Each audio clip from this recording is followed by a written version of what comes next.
Você está no meio de uma discussão com a pessoa que você ama, tentando explicar o que você sente. Seu coração já está disparado para sair pela boca. Você quer expressar, você quer se fazer entender. E de repente o outro simplesmente desliga.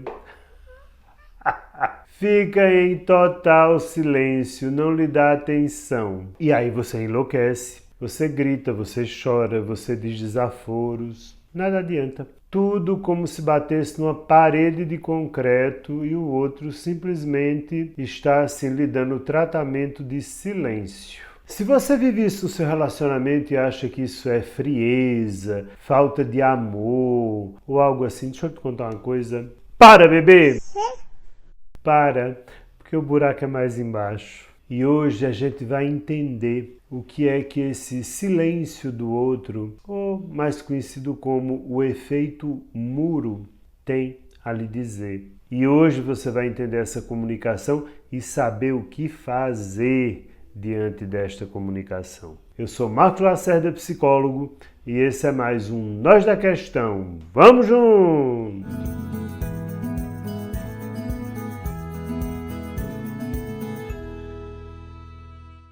Vamos pensar o seguinte, de um lado tem você que quer resolver um conflito, algo que está lhe incomodando na hora. E do outro lado, você tem o seu companheiro, a sua companheira, que ao primeiro sinal de briga, de discutir relação, simplesmente se fecha, cria um muro entre vocês. E a sensação que lhe dá é que essa pessoa simplesmente não se importa com você. Você pensa, como é que essa pessoa consegue dormir se eu estou aqui, quero falar sobre, e a pessoa simplesmente está aqui, roncando do meu lado? Não interessa, seja uma mulher, tá? Tanto homem quanto mulher sabe fazer o efeito muro. E aí eu vou lhe fazer um convite que é difícil. Um convite para que você tire dos seus olhos a lente da rejeição, porque você olha sempre para essa situação como uma rejeição, até porque você está com muita raiva, né?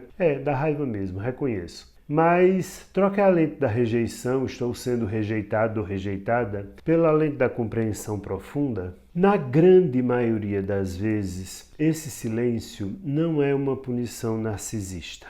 Esse muro é uma forma de defesa inconsciente e uma forma de defesa ativada por traumas bem primitivos, se você quer saber. Para algumas pessoas, quando uma discussão com quem ela ama começa, a angústia é tão grande, é tão avassaladora, que a única forma que a mente dela encontra de se proteger é desligando o disjuntor. É quase como uma sobrecarga no quadro de luz. O quadro de luz desliga para não pegar fogo. Sim, eu entendo que quando a pessoa lhe dá o castigo do silêncio, isso que eu estou dizendo aqui não está passando na cabeça dela. Ela também deve estar com raiva e ela fica em silêncio muitas vezes pensando que está lhe castigando ou que está pondo fim a uma discussão. Mas ainda que ela pense isso não muda o fato de que ela está se comportando de uma forma infantil. E de uma forma infantil porque ela está sendo guiada por questões dentro dela, questões às quais ela não dá conta. Porque um adulto consegue conversar. Um adulto consegue conversar ou consegue não conversar, dizendo, olha, eu entendo, mas eu não tenho condições de conversar agora neste momento. Porque se eu conversar neste momento, vai dar um borogodó muito feio e não vai ser bom não. É melhor eu me calar. Isso é uma forma adulta. O muro que se ergue, o muro do silêncio, é definitivamente, em qualquer perspectiva, uma atitude infantil. E, portanto, é um mecanismo de defesa que está sendo erguido. Ou seja, a pessoa que faz o efeito muro, inevitavelmente ela regrediu. A pessoa que faz o efeito muro, ela paralisa. E ao paralisar, ela inevitavelmente regride para um comportamento infantil. É isso que eu estou querendo que você entenda. E isso pode ter muitos motivos. Por exemplo, talvez ela fosse uma criança que vivia presenciando discussões dos pais e ela tinha que se esconder no quarto, porque ela não queria ver nem ouvir aquilo, ou então ela não tinha nem onde se esconder e tinha que ver pai e mãe batendo boca o tempo inteiro. Quando essa criança cresce e o bate-boca começa com ela volta para essa criança. Por mais que ela pense, eu vou ficar em silêncio porque eu estou com ódio e eu quero que fulano ou fulana sofra com o meu silêncio, por trás disso tem uma ferida. Em algum momento da vida desta pessoa, desta criança, o silêncio foi a única armadura que ela encontrou para não ser completamente devorada pelo caos. E ela pode até, e na maioria das vezes não tem, consciência de que viveu coisas que foram muito duras para ela. Mas ela viveu e ela precisa se defender disso. Ou isso ela pensa que o ego dela, o eu dela, vai se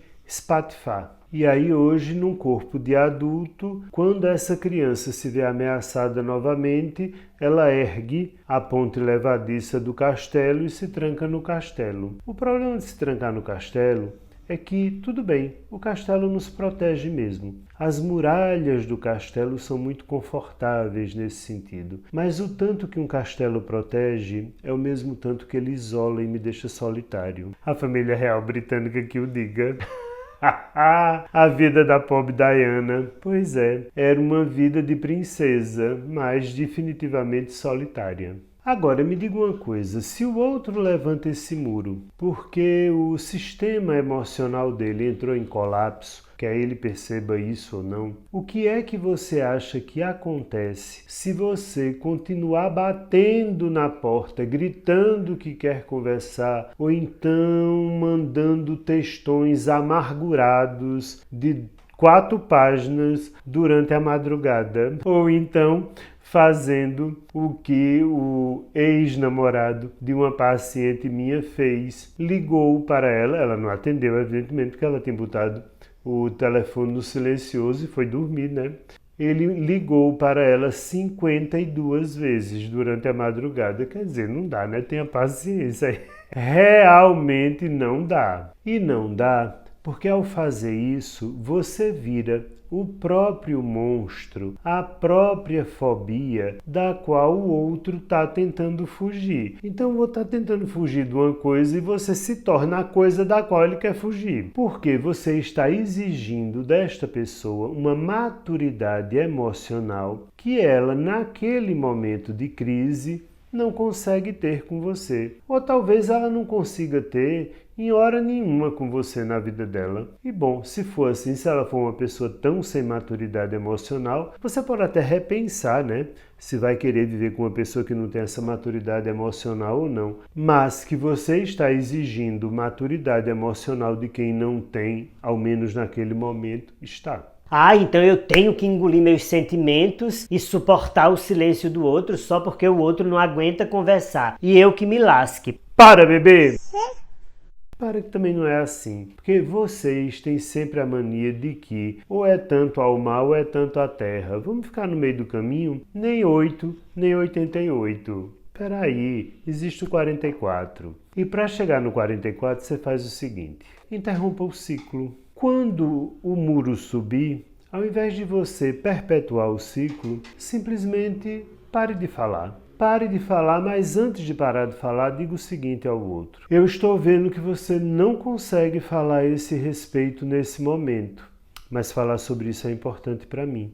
Então eu vou me calar agora, porque você também se calou, mas amanhã a gente volta a conversar sobre isso com mais tranquilidade, tanto eu quanto você. Pronto. Essa é uma forma madura de romper o ciclo e não ligar 52 vezes durante a madrugada para alguém, né? Diga isso e saia de perto e vá você cuidar de regular a sua própria ansiedade, porque você não dá conta do silêncio do outro em função da sua ansiedade. Eu quero resolver agora e tem que ser agora. Tá, se o outro tivesse maturidade para isso, né? Pode ser que o outro não tenha. Outro ponto a considerar aqui é o retorno inegociável. Dar espaço não significa varrer a situação para baixo do tapete. Absolutamente. Você vai retornar à questão. No dia seguinte, Quando o ego do outro não se sentir mais tão ameaçado assim e a criança dele estiver mais serenada, você vai retomar o assunto. Aí você pode dizer, eu faço isso e o outro nunca quer falar sobre o assunto. Bom, se o outro se recusa cronicamente a falar sobre assuntos que dizem respeito ao casal, a um mal-estar que está havendo ali no casal, aí nós estamos lidando não é com uma defesa de uma pessoa imatura. Nós estamos lidando com falta de compromisso. Não é mais uma resposta a um trauma da infância. Você vive com uma pessoa que não tem compromisso com você, que não tem compromisso com a relação e que não tem compromisso com o seu bem-estar. Agora sim, é preciso que você dê um tempo para que a pessoa inclusive se reorganize daquela cena toda. Agora, se a pessoa nunca quer conversar com você sobre nada, talvez seja a hora de você conversar com você a respeito do que é que você está fazendo com quem não quer nada com você. Outro ponto a ser considerado é que você não é e não pode e nem deve se colocar no lugar de pai ou mãe da relação. Não é o seu dever arrombar a porta emocional de ninguém. Se o outro quiser viver na imaturidade, o outro tem direito de viver na imaturidade. O outro pode simplesmente não querer evoluir, o outro pode não querer avançar nessa relação com você. O outro pode querer que tudo seja do jeito que é, mesmo que o jeito que é seja uma porcaria. Mas o outro pode querer. E se o outro não quer melhorar, e se o outro tem um trauma, seja da infância, de relações passadas, o que quer que seja, que ele emudece e não consegue falar, ele que leve para uma terapia, para uma análise, que se deite no divã, que vá conversar a respeito. Não é o seu papel resolver o trauma de ninguém. Porque isso também é um jogo que muita gente tenta entrar. Eu tenho que compreender fulana. Fulana ficou muito traumatizada com o último relacionamento dela. Eu tenho que compreender fulano. A mãe de fulano era muito não sei o quê. Dane-se. Isso não é responsabilidade sua.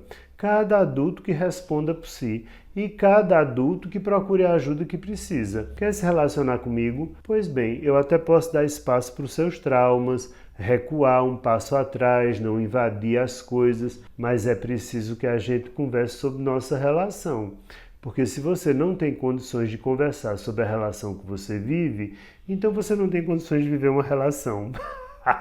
Fácil assim. E, sobretudo, pare de besteira e entenda que o seu amor não cura trauma de ninguém e nem deveria ser essa a função do amor. A função do amor não é destraumatizar ninguém. A função do amor é bem outra. Então, sim, o que eu estou pedindo é que você considere que, às vezes, o silêncio de alguém pode ser o grito mais alto que esta pessoa está dando a respeito de eu sou uma pessoa ferida e estou lhe comunicando isso com o meu silêncio.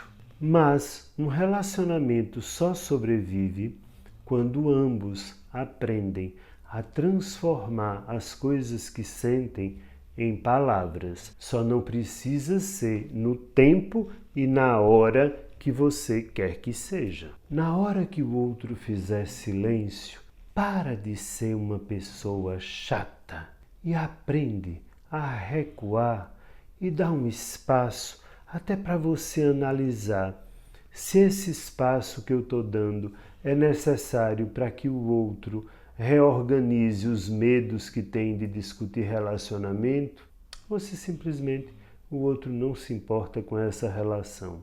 E ao ter esta clareza, aí sim, aí você decide. Mas, sobretudo, falando sério, para de ser uma pessoa chata.